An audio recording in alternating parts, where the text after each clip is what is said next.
तो हेलो बच्चों, कैसे आप सभी लोग? मुझे आशा है कि आप सब अच्छे होंगे और अपनी पढ़ाई बढ़िया से कर रहे होंगे। ठीक है, आइए चलते देखते हैं, मतलब साइंस का सीरीज जो है आगे की ओर बढ़ाते हैं। ठीक है, और ये हम लोग देखते हैं कि साइंस में हम लोग क्या पढ़ रहे थे। साइंस में पिछले लेक्चर में हम लोग क्या पढ़े थे?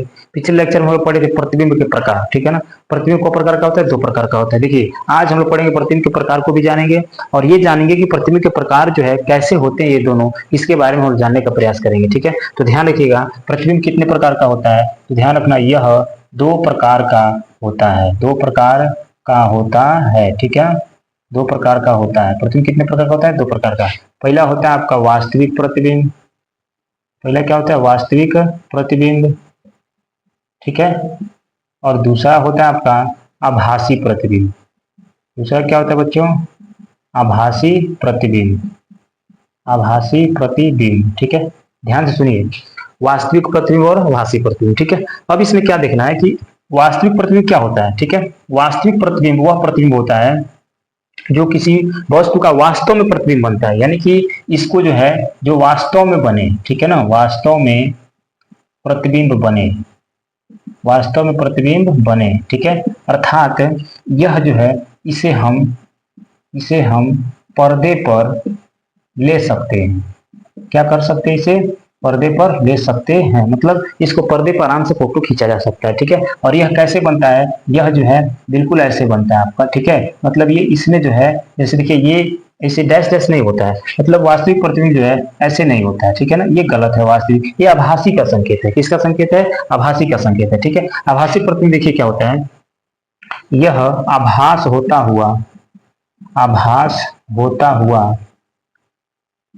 प्रतीत होता है। ठीक है, आभास होता हुआ क्या होता है? प्रतीत होता है। और इसका प्रतिबिंब कैसे बनता है? ऐसे dash dash dash dash dash. इसको हम पर्दे पे नहीं ले सकते हैं, इसे पर्दे पे नहीं ले सकते। यहाँ लिख लीजिएगा, इसे पर्दे पर नहीं लिया जा सकता है। ठीक है ना, ध्यान रखिएगा, नहीं लिया जा सकता है, यानी कि यह जो है ऐसा प्रतिबिंब है जिसको हम कभी पर्दे पे नहीं ले सकते हैं। यही इसका मुख्य पहचान है। ठीक है ना, मतलब क्लियर आप ये कर लीजिए कि वास्तविक प्रतिबिंब वास्तव में प्रतिबिंब बनता है, इसे हम पर्दे पर ले सकते हैं। ठीक है, और यह जो है डैश डैश नहीं बनता है, ऐसे बनता है बिल्कुल। ठीक है, जबकि वास्तविक आभासी प्रतिबिंब क्या होता है? आभास होता है वो प्रतीत होता है, इसे पर्दे पर नहीं लिया जा सकता है। ठीक है ना, केवल इसको आभास किया जाता है, डैश डैश के द्वारा दर्शाया जाता है। मैंने जहां भी आपको ऐसे डैश डैश डैश डैश दिखाई दे दिया जिस भी बुक में, तो समझ जाना कौन सा प्रतिबिंब है? आभासी प्रतिबिंब है। कौन सा प्रतिबिंब है? ये आभासी प्रतिबिंब है। इतनी बातें आपको ध्यान रखना है। और जहां भी ऐसे दिखाई दे आपको, इसको क्या समझना है? ये वास्तविक प्रतिबिंब है। ये क्या है?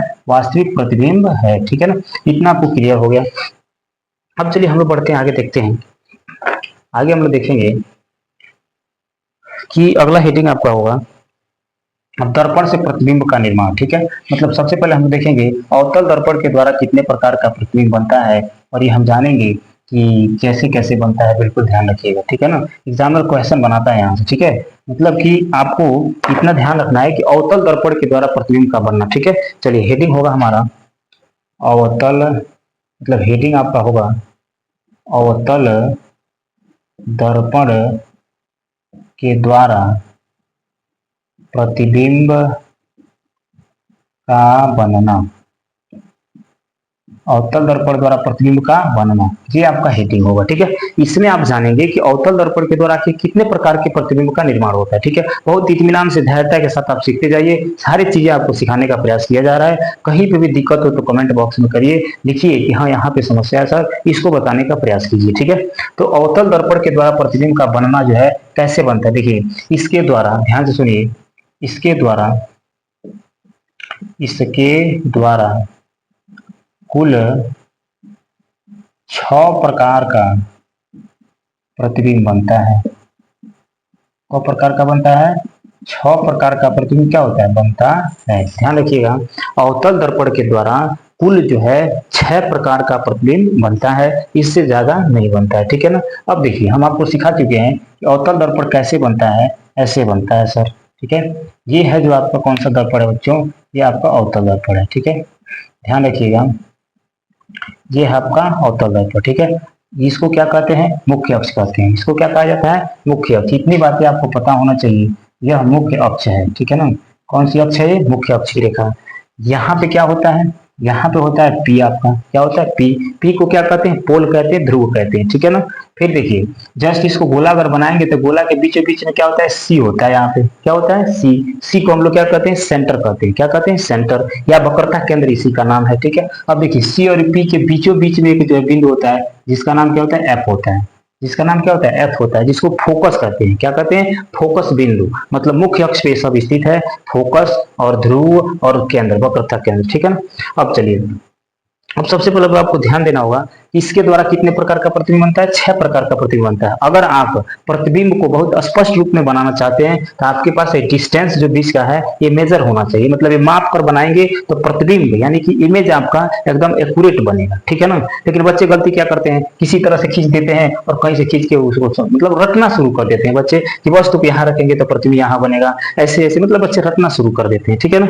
तो इसमें जो है आपको ध्यान रखना है कि 6 प्रकार में हम लोग पहला स्थिति देखते हैं। फर्स्ट कंडीशन क्या होगा, जब वस्तु, देखिए इसको अनंत कहते हैं, इसको क्या कहा जाता है, अनंत। मतलब यहां से अगर जगह छोड़ाए तो अनंत जो है होगा, ठीक है ना। अब कैसे 6 प्रकार का प्रतिबिंब बनता है, देखिए सबसे पहले वस्तु को कहाँ रख देंगे, हम अनंत पे रख देंगे, ठीक है। दूसरी बात कि अनंत तथा वक्रता केंद्र के बीच में रख देंगे, ठीक है ना। ये दूसरा कंडीशन हो गया, ये पहला अनंत हो गया, मतलब इसको हम लोग क्या कहते हैं, अनंत कहते हैं, ठीक है। इतना ध्यान रखिएगा, इसको अनंत कहेंगे।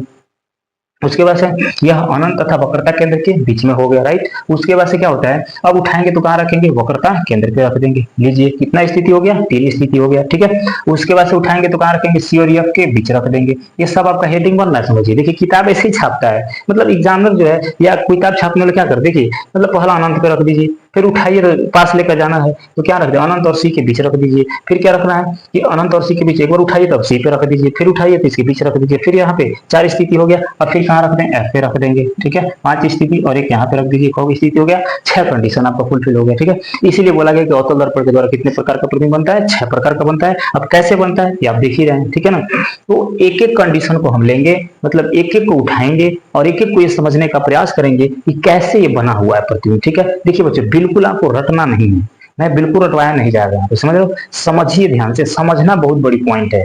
अगर आप समझ गए ना तो पेपर को आराम से निकाले जाओगे, अच्छा नंबर लेकर आओगे। अगर नहीं समझे ना तो बड़ी समस्या है, समझिए, इधर देखोगे उधर देखोगे और नकल के भरोसे कुछ होने वाला नहीं है, ठीक है। इसलिए आप बहुत स्पष्ट रूप में ध्यान से देखिए, बहुत ही स्पष्ट रूप में समझाने का प्रयास आपको किया जाएगा, ठीक है ना। चलिए आइए देखते हैं कि अब जो है पहला कंडीशन हम लोग समझिए, ठीक है। फर्स्ट कंडीशन है, ये हेडिंग बनता जाता है आपका, ठीक है। पहला है आपका, जब वस्तु कहाँ हो, अनंत पर स्थित हो तो, ठीक है। यही हेडिंग है, मैंने जब ऑब्जेक्ट आपका या जब वस्तु जो है कहाँ स्थित होगा, अनंत पे स्थित होगा, ठीक है। तो देखिए अब हमको नहीं पता है कि प्रतिबिंब कहाँ बनेगा, लेकिन देखिए ध्यान से, ये आपका जो है पहले फोटो बना लीजिए, फिगर, कौन सा दर्पण है, अवतल दर्पण है, ठीक है। समझिए ध्यान से, इसको क्या कहा जाता है, मुख्य अक्ष, इसको क्या कहते हैं, पी, ठीक है ना। अब देखिए यहाँ पे आप सी मान लीजिए और यहाँ पे क्या मान लीजिए, एफ मान लीजिए, ठीक है। अब देखिए क्या करना है, वस्तु को अनंत पे रखा गया है, ठीक है ना। तो अनंत से प्रकाश किरण ऐसे चल रही है, ऐसे चलेगी, हम बताए हैं 3 नियम जो होता है प्रकाश किरण आ रही खींचने का, 3 नियम। तो यहाँ पे जो है ये ऐसे चल रही है, मुख्य अक्ष के समांतर चल रही है।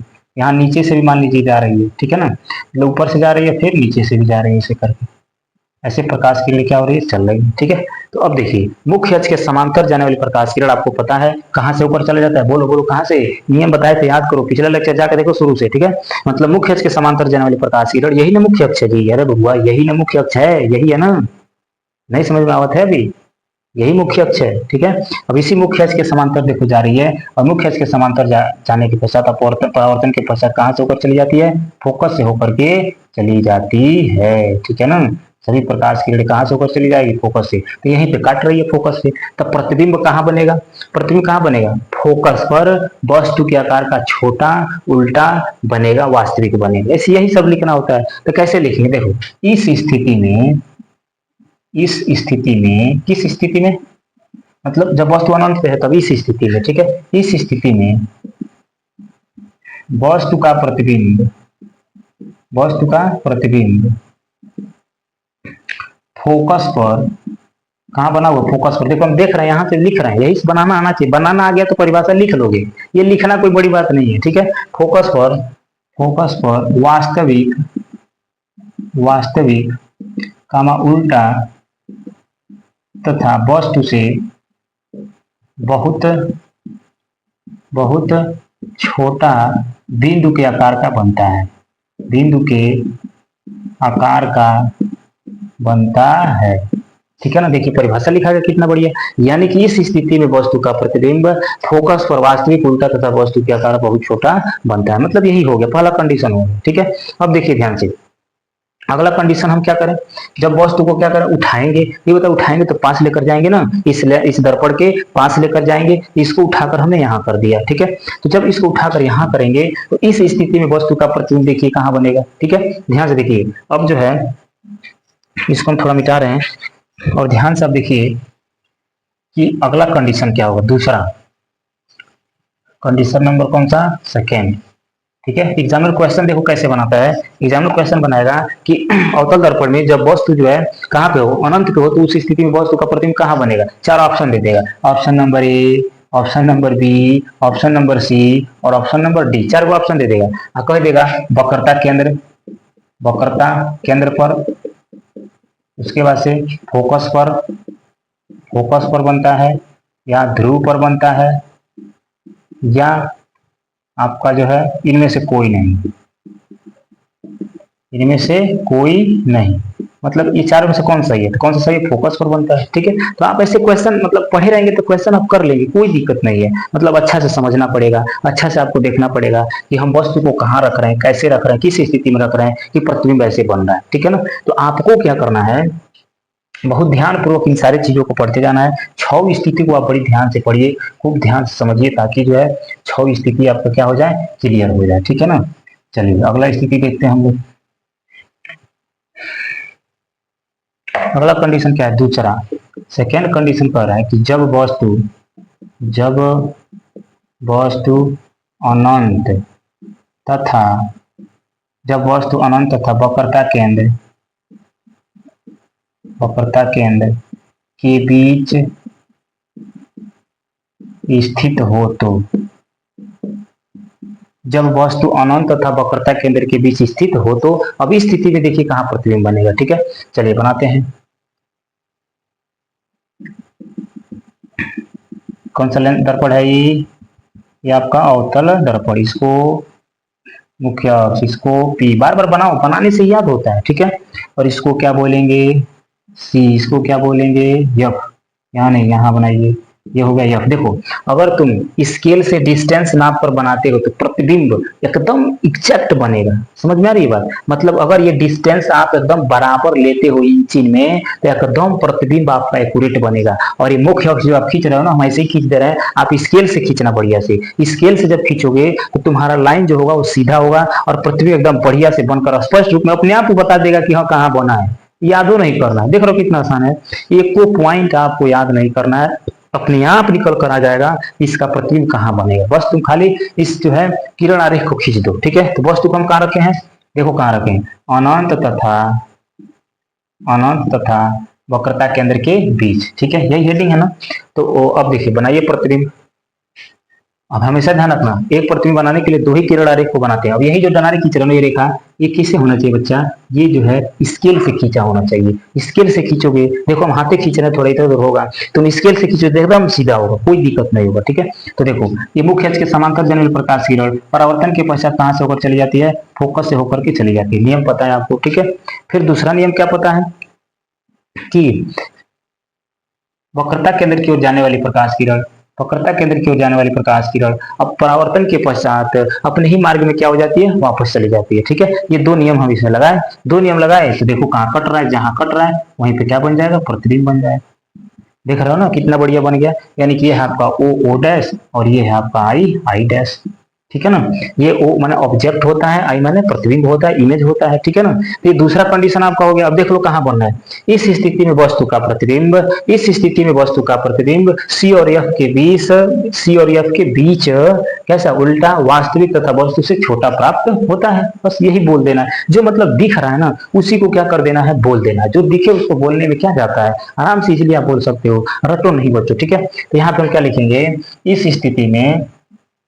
इस स्थिति में वस्तु का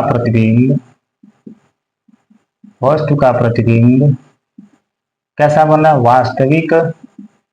वास्तविक उल्टा तथा वस्तु से छोटा कहाँ प्राप्त हो रहा है? सी और एफ के बीच प्राप्त होता है।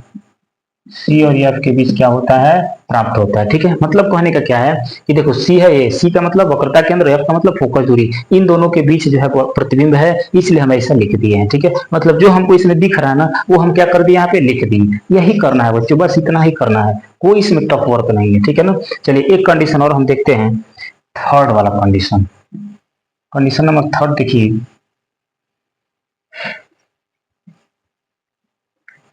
थर्ड क्या है कह रहा है? हेडिंग खुद बोल लो तुम। हेडिंग क्या बोलोगे? हेडिंग बहुत स्पष्ट रूप में आप बोल सकते हैं कि जब वस्तु, ध्यान से सुनिए, जब वस्तु, थर्ड वाला, जब वस्तु कहाँ होगा बताओ? सी पर स्थित हो। तीसरा स्थिति, जब वस्तु सी यानी कि वक्रता केंद्र सी पर स्थित हो तो, ठीक है, जब वस्तु वक्रता केंद्र सी पर क्या हो? स्थित हो। जब वस्तु सी पर स्थित होगा, देखिए बनाइए, फोटो बनाइए यहाँ पे। ये आपका कौन सा दर्पण है? ये है आपका उत्तल दर्पण। ठीक है, ये है आपका मुख्य अक्ष। यहाँ पे क्या है? पी, यहाँ पे क्या है? सी, यहाँ पे क्या है? एफ। ठीक है, वस्तु को कहाँ उठा कर रखे हैं? यहाँ पे सी पर, वक्रता केंद्र पर। ध्यान से देखना, वस्तु को वक्रता केंद्र पर, थर्ड स्थिति है ये। ठीक है, तो रखिए, तो मुख्य अक्ष के समांतर जाने वाली प्रकाश किरण अपवर्तन के पश्चात यहाँ से ऊपर चली जाती है।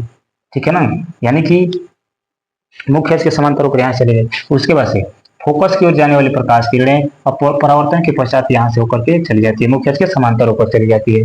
ठीक है ना, मतलब ये और थोड़ा सीधा फिगर बनाएंगे आप तो और फिगर सीधा बनेगा, सही बनेगा। ठीक है ना, मतलब यहाँ पे सी पर रखी वस्तु का ये आकर यहीं पे कटेगा। ठीक है ना, यानी कि सी पर ही क्या होगा? प्राप्त होगा। ठीक, थोड़ा हमारा फिगर जो है सही नहीं हुआ है, मतलब आप इसको बनाएंगे, स्केल की सहायता से आप बनाएंगे तो आपका फिगर सही हो जाएगा। ठीक है, तो कैसे लिखेंगे?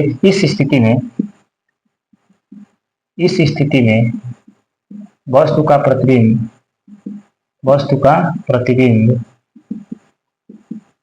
हो गया, वस्तु का प्रतिबिंब वक्रता केंद्र पर ही उल्टा वास्तविक तथा वस्तु के बराबर